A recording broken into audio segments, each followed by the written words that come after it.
Voilà, et du football encore avec la Diabolica. Elle se vend comme des petits pains et peut produire jusqu'à 98 décibels. Il s'agit d'une trompette télescopique dessinée à Mons et fabriquée en Espagne. 250 000 exemplaires ont déjà été vendus. Cette trompette fait du bruit, mais pas seulement. Son côté écologique et durable fait même l'unanimité dans le monde du football. Explication, Thomas Rorive. Elle pèse 150 grammes et peut produire jusqu'à 98 décibels. Elle, c'est la Diabolica, une trompette imaginée à Mons et assemblée en Espagne, déjà vendue à 250 000 exemplaires.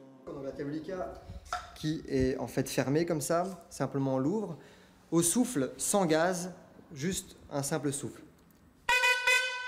Voilà, et alors il y a une deuxième connotation, si on fait jouer la membrane. Voilà, donc simplement un souffle, les enfants, les adultes, tout le monde peut s'amuser avec, c'est très facile. À l'origine du concept, deux entrepreneurs montois soucieux de surfer sur l'engouement pour le mondial. Devant les premières ventes, ils décident de décliner le produit à l'infini. Une idée simple qui séduit les plus grands noms du football. Ronaldo, Zidane, Figo, tous ces joueurs qui s'intéressent à notre ascension, qui s'intéressent aux produits, qui veulent aussi dans chaque club essayer d'introduire une Diabolica à l'effigie du club. Donc Polo qui a fait pour le Maccabi Tel Aviv. On a des contacts avec tous les clubs d'Europe. Mais si les grands noms du football sont conquis, qu'en est-il du grand public? Petit test en pleine rue.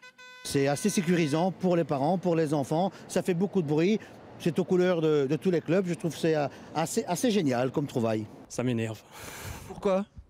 Ça m'énerve pendant le mondial et voilà quoi, il n'y a pas de raison de continuer. Que pensez-vous du bruit que vous avez entendu?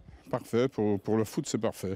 Espérons que ce ne sera pas le même que la vuvuzela parce que quand le gamin a regardé c'était agaçant quand même. Hein. Si les avis divergent, la grande distribution, elle, s'est emparée du produit. Et pour ce responsable de rayon, le meilleur est à venir. Je pense que le premier match gagné, rupture de stock, honnêtement, comme c'est parti, franchement.